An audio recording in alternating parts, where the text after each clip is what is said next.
Another round of tariffs targeting Beijing is locked and loaded by Washington, a follow-through on President Donald Trump's threats to get even tougher on trade with China after he responded by slapping duties on American products.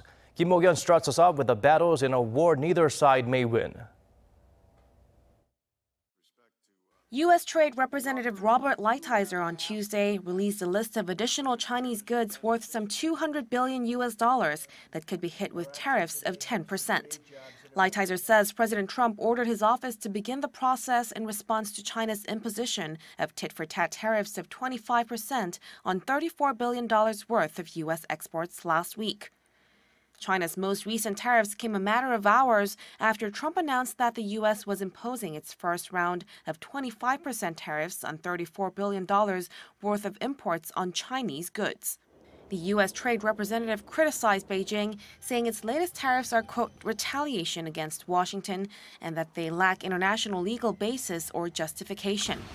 The list of goods to face 10% punitive duties includes frozen meats, fresh fish and seafood, butter, onions, and a long list of chemicals.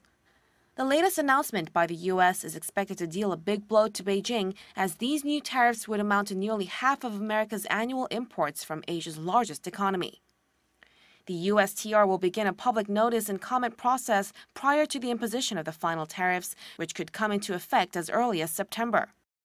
In response to the news, China's Commerce Ministry announced on the same day that it cannot accept the additional tariffs proposed by the U.S., adding that it was shocked by the decision. The ministry also reiterated that China would be forced to hit back against the list put out by the U.S. Mok-yeon, Arirang News.